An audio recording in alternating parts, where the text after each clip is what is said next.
Kakšen je vaš komentar na te rezultate?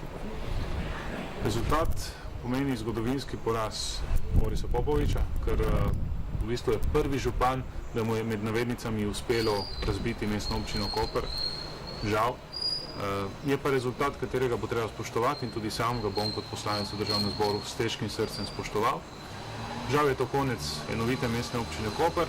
Upam, da pa je in želim tudi Ankarančankam in Ankarančanom, da je to začetek uspešne občine Ankaran.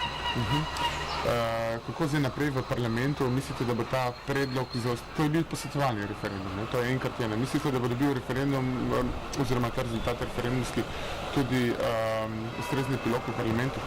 Rezultat ni prav plebiscitaren, je pa vseeno jasen in zato je to nedvomno, da ga mora državni zbor spoštovati. Sam ga bom in bom tudi pri kolegih poslancih zagovarjal, da je potrebno takšen rezultat, naj nam bo všeč ali ne, spoštovati.